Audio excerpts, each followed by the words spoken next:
Good day, everybody. It's Carpo here, and, well, I wanted to talk about something, an important issue to me anyway, which is communing with the universe through intention. And this particular subject I tend to tread lightly on because it attracts a certain degree of, let me see if I can put this kindly, floatiness in people. I am not opposed to New Age type beliefs, but I'm very cautious in the floatiness. That's the only way I can describe it. In other words, it is important to be flowing and spiritual and accepting and tolerant, but at the same time to acknowledge this three-dimensional reality that we actually live in. And as much as people may be attracted to a spiritual realm, you have to remember that we are here in three-dimensional reality for a purpose. Or maybe not a purpose, but either way, we're here. And we have to deal with it. Now, during our lives, we find ways of asking questions to the universe. Some of us through God or Jesus, some of us through Allah, some of us through Krishna. Some of us just find it through ourselves, and no man is any more or less because of which path he takes, as long as that path is productive and accepts and tolerates others. Now, the intention that I'm talking about is the intention of receiving information that will help you in your life. Each person has their own way. Some people look for a sign by opening a book. Some people look for a sign by walking through the woods. Sometimes that's the way I do it. And sometimes it's something that the universe is trying to tell us. And for me, this was numbers. And those who have subscribed to me for a while know that I see a lot of triple digits, a lot. And so I began working on this about a year ago. I would notice these little patterns and groupings of times when I would see these numbers. So rather than just to say, well, the universe is trying to tell me something, or to open a book and say, well, this is what these numbers mean, I opened up my pad, grabbed a pen. This was about 2 months ago.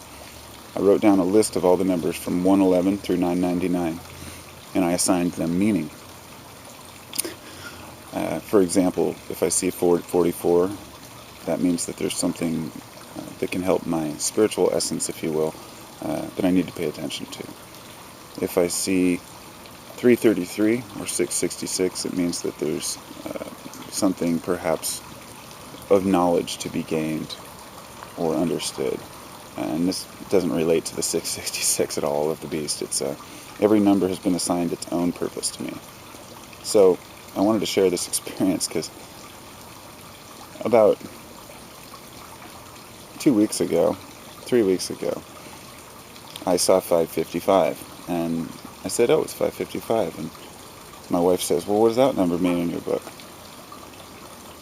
Well, I went to my book and consulted it, and 555 meant danger, warning, and I didn't remember writing that down. My first thought was, oh no, that's not right. That has a negative connotation. I don't want to have a danger or a warning. So I just ignored it. I'm not sure if anything happened, but yesterday, I'm in the kitchen, I'm making some food. My 2-year-old son is standing up on the chair. He loves to pull the chair up to the counter and stand there and try to get into everything. And I looked up at the clock on the oven and it said 5:55. My first thought was danger. And I looked over at my son, and the chair was just about to slip out from underneath his feet, and he was barely hanging on. So I pulled him up, and I fixed it. And I've been thinking about that, How much of that was really trying to tell me something? How much do I have to pay attention? And I think since I've assigned my own meaning, I really have to pay attention now. And this is This is the exact same approach as people who actually study and create sacred geometry. When I became interested in sacred geometry, I was fascinated by the different shapes and all the different formulas, and I knew that I had to draw these things. So I got one of those really large drawing pads, some nice pencils, compass, and sometime earlier this year I spent quite a while doing architectural and drawings with shapes and sacred geometry. I made a few mistakes along the way, such as when I was interlocking circles for the flower of life, hitting the compass to the wrong part and end up making a completely different design. Excuse me. And in that process, I found new designs and new shapes, ones that I had never even been presented. People had never even shown me. I'd never even knew existed. I drew and connected lines within the flower of life and found symbols, and there was power in those symbols. And I didn't really mention it on any videos because it's just too personal. I can't explain these things to people the way I'd like to. I guess if I was to try to put it in a nutshell, what I have is a strong desire to know. I'm a philosopher. I have a love of wisdom. And with that wisdom comes a need for a person to be able to distinguish between false and true realizations, I guess. And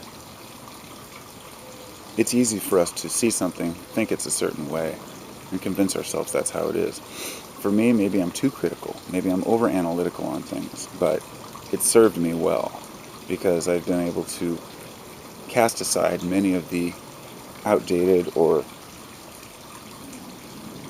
non-productive thought patterns or ideas. For me, personally. If I find that something I believe, something I say, or something I do is offensive to others, then I look within and I ask myself why, because this is part of the self-analysis.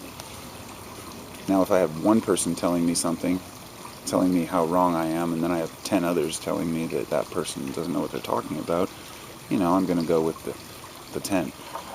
If 10 people are telling me that I'm doing something wrong and only one person agrees with me, well, I'm going to go with the 10 again. But some people would go with the 1. And this is how we separate ourselves, by finding a group of people who agree with us and then going along with it, never confronting our own ideas, and being in a constant state of confrontation in my own ideas. The only way to really sort through them is to develop a system. And so my system of numbers and what they mean to me is very similar to the way that the ancients would use scrying. Perhaps they would look into do water gazing, and or perhaps they would walk into an area of woods and ask for signs. In the modern day, we have many clocks and we have many receipts and numbers and things, and it's easy to want to try to practice the ancient methods, but to realize also that we have many modern methods that are available to us to utilize those things around us that modern man has created, such as the vast amount of numbers out there. Now, I'm not going to doubt at all that there's a possibility that my mind could be finding these numbers purposefully. I'm actually convinced of it. I'm convinced that if I see a number across the room or on something, that my subconscious will glance at that because it's aware that it's a triple-digit number or a quad digit. And the funny thing about that is that your subconscious knows what's going to happen. Your subconscious knows what's going on.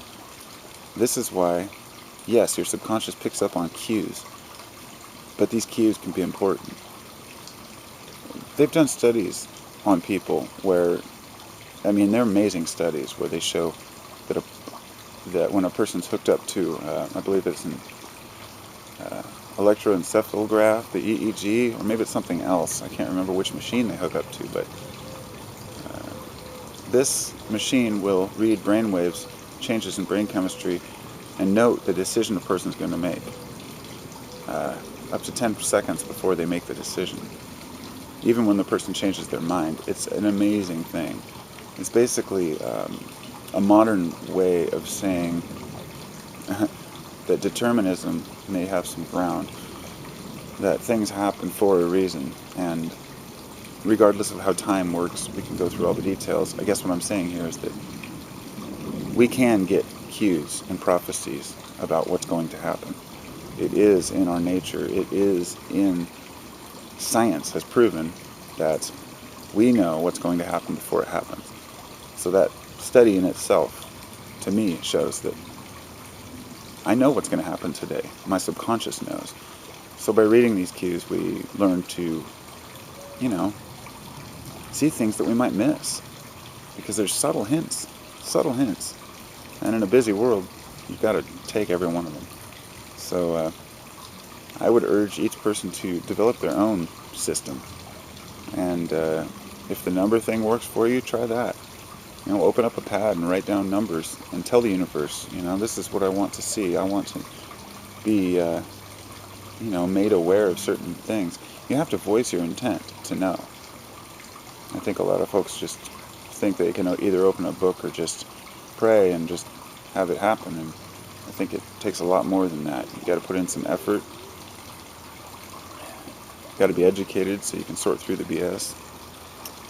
But most of all, you just got to be the best person you can and try to live with integrity and be humble. But,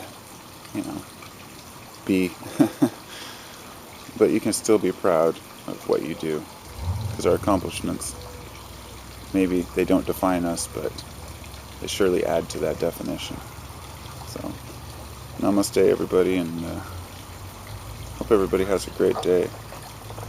And I hope you find a way to speak to the universe yourself. Take care.